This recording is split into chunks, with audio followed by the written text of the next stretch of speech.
في مقاطعة الغاليزيا بين الريال والديبورتيفو. 6 أهداف للكرة من الجول. كرة جول جول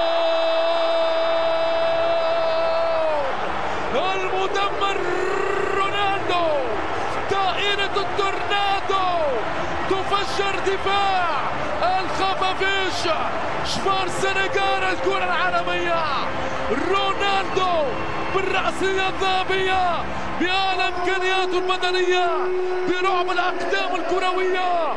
رهيب والله رهيب، عجيب والله عجيب. كريستيانو رونالدو قلت فيك من زمان، حارت فيك كل الأشعار وعجز عن وصفك كل الشعراء. هو رونالدو. قصة الكرة العالمية يكتبها يوم ميسي ويوم رونالدو، واحتار الجميع في كل يوم يأتي الإنجاز والإعجاز من أحد اللاعبين الاثنين. يا متعة هذا الجيل الكروي العالمي بتواجد رونالدو ميسي. باريخو الأخضر يبقى رودريغو. باريخو لسادات. جول. شنو هذا؟ شنو هذا؟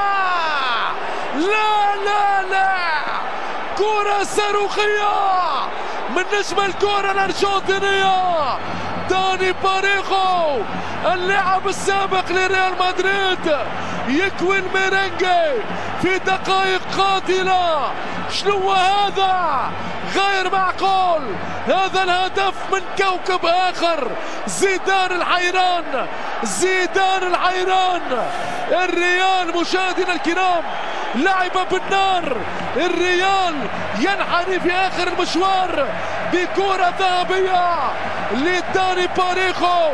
جابها له وفي التسعين جابها له حتى له كايلور نافاس مسكين يعاير الأضرار. هذا هو الريال لما ما يسجلش هدفين، لما يبقى تحت طائرة التهديد. يأتي فالنسيا العنيد. لحظات صعبة على الميرينجي. يعدي موراتا وينو مارتشيلو. المراوغة والتصويب. جول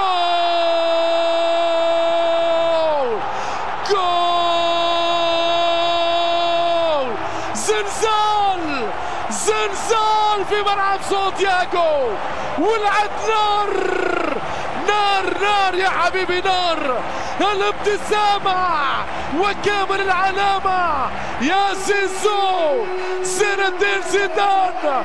بونو باليمينية البرازيلية لمارتشيلو. الفرقة الملكية تعود صولاتها العاصمية. شنو هذا؟ تشويق على طريقة ألفريد هيتشكوك. موراتا في البداية ومارتشيلو في النهاية. ينهار فرنسا مع نهاية المشوار. الريال يحكم بأحكامه. الريال بأقدام الأبطال يعود من جديد إلى ترتيب الصدارة عن جدارة. يلعب يا الريال.